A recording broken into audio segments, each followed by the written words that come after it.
How are you? How are you? How are you? Welcome. We are at day 5, and that means that we literally only have the weekend until we start our Pivot into Your Purpose workshop. So, hi everyone. My name is Dr. Omolara Thomas Nwemedima. I'm CEO and founder of Melanin Medicine and Motherhood, which is the only company that provides specific personal and professional development support and coaching and strategy for Black women health professionals. And I'm super excited because we're almost there.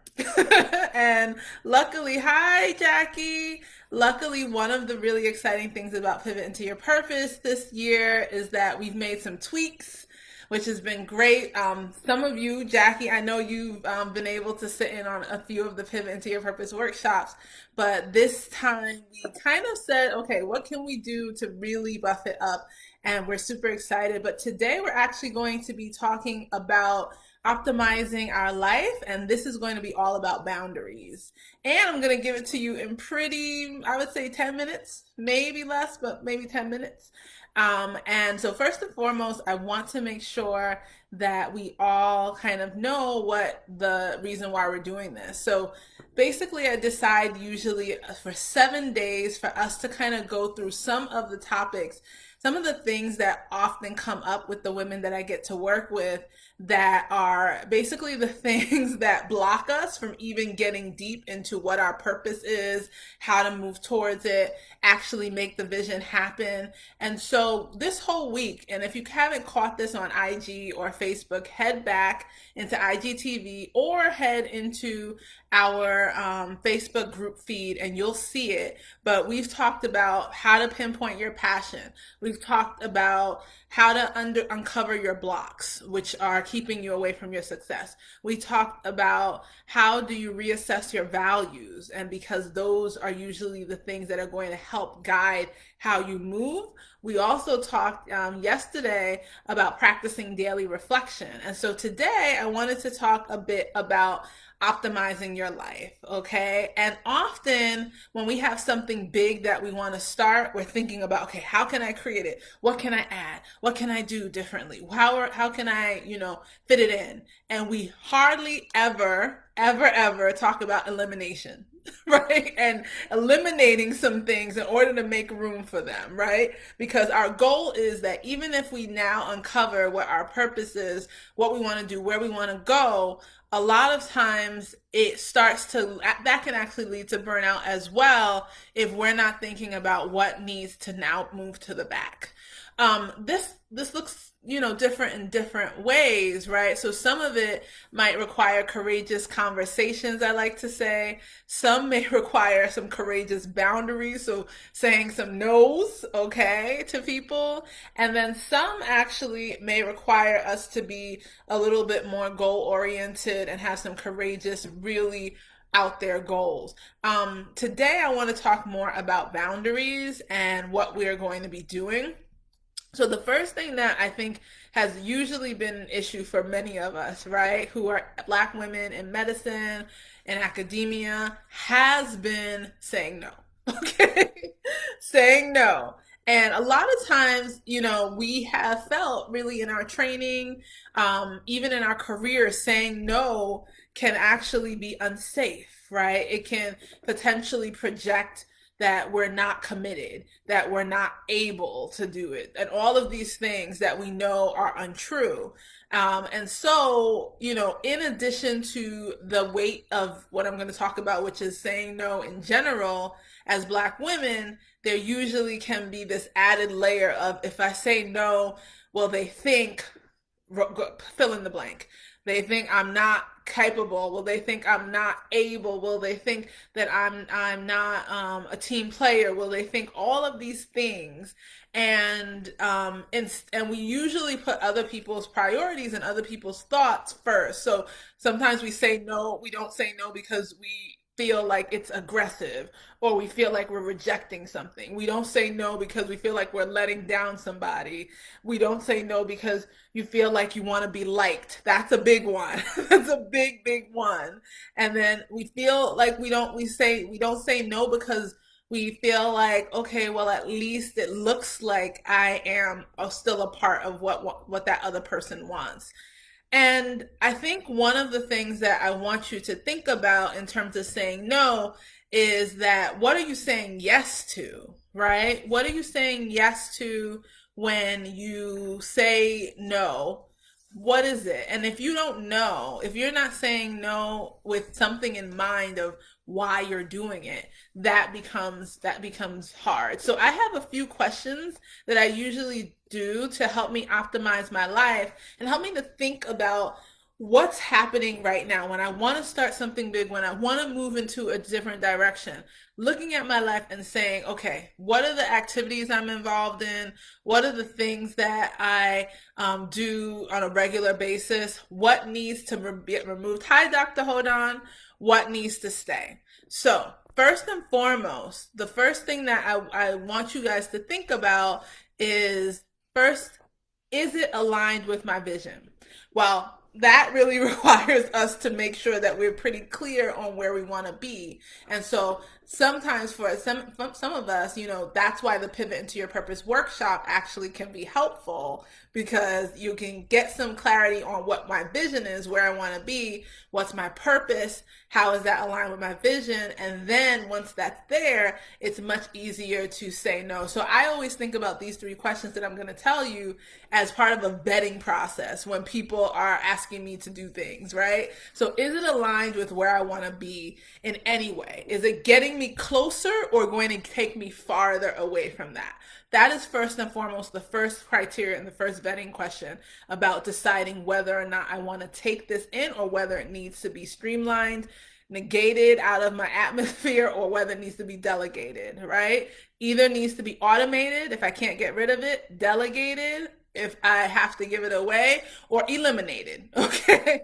So, second thing is it helping me with self-preservation? Okay. So, is the thing bringing me closer to self-preservation or farther away from self-preservation?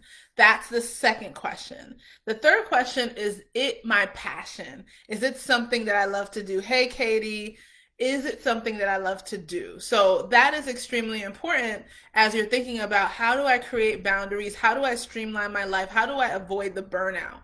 And so, is it aligned with my vision? Is it helping me with self-preservation? Is it bringing me joy? Okay. If those three are a no, a no, and a no, you have to really start thinking about, why is it then do I want to take this on? Okay. Is it a safety issue? Maybe it's kind of like I have no other option that has to be done.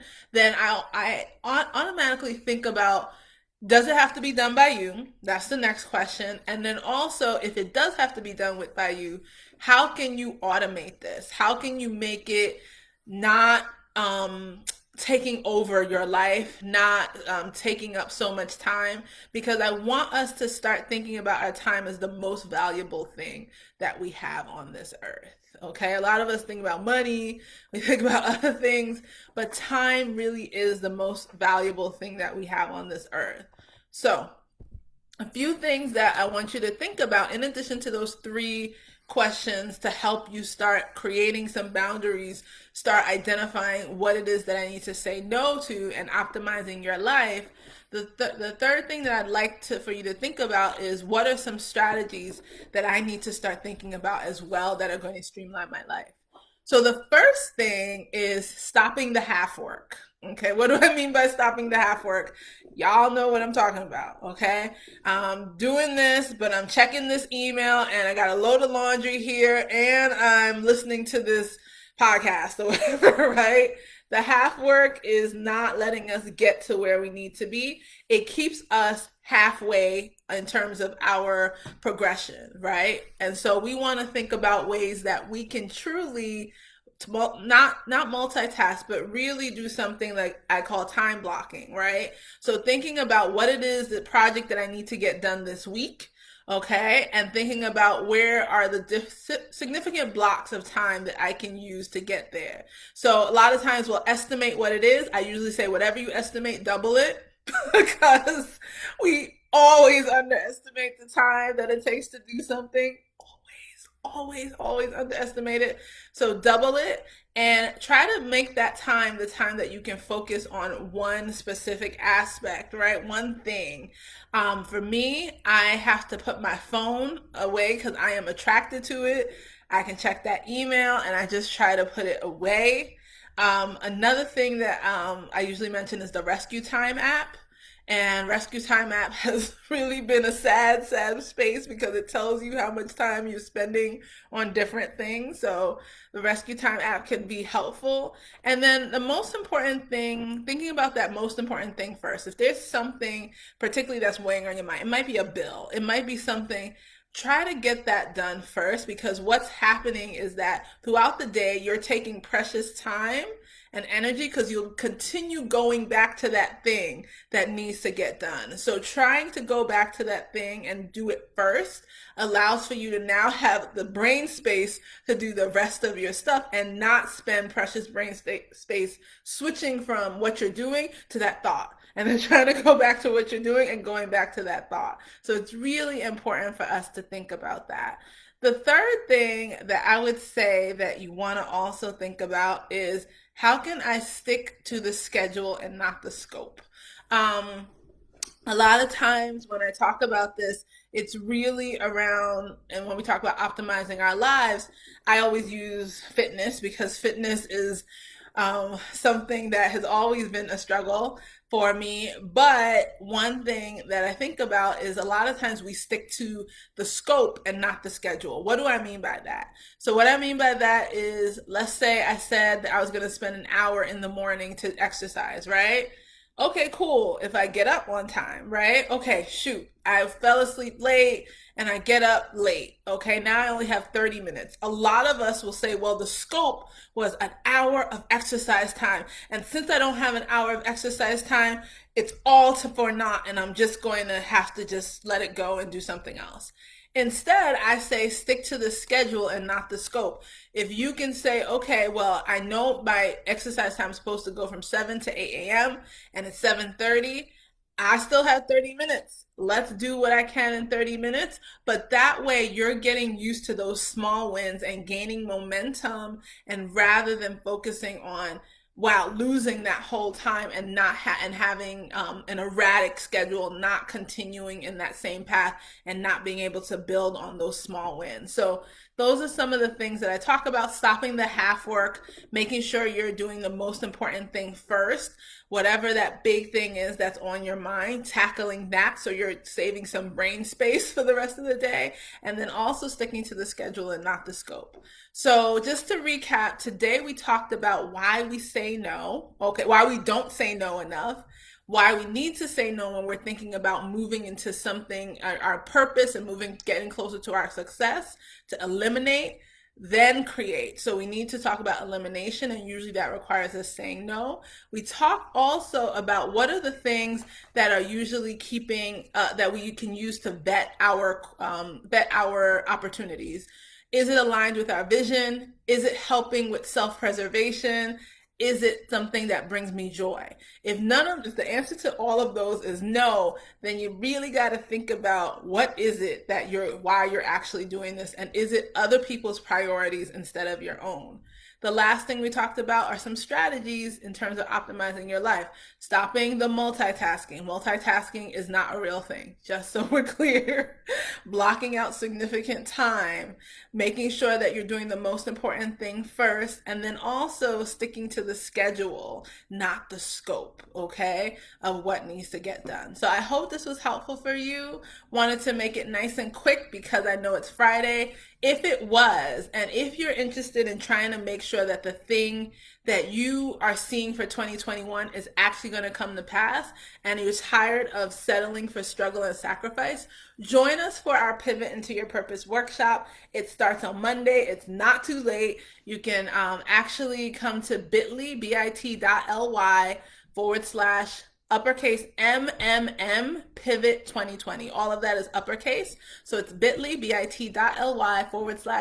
/MMM Pivot 2020, or you can just go to my link in the bio in Instagram, and at Facebook you can go to also my Facebook group feed for those of you who are seeing on Facebook. And we also have the event there in our Facebook events page. Okay. So, really excited to be able to talk with you guys. Tomorrow, 12 p.m. each day, we're going to be finishing up this series and we are so excited to start the 5 days. I'm super, super pumped. So I want to invite you and make sure if this touched you, if this was helpful, share it with a friend. Definitely register. Lots of people who register love to do it with somebody. So do it together. Do it with somebody who you know is also in a state where they've had enough and things need to change for 2021. This is a great way to get some skills and tools to do that and get a jump start basically on 2021. So I'm super excited. Thanks you again. I'm Omolara Thomas Demo, CEO of Melanin Medicine and Motherhood, and continue to put yourself first and have a good rest of the day. I'll see you tomorrow. Bye, everyone.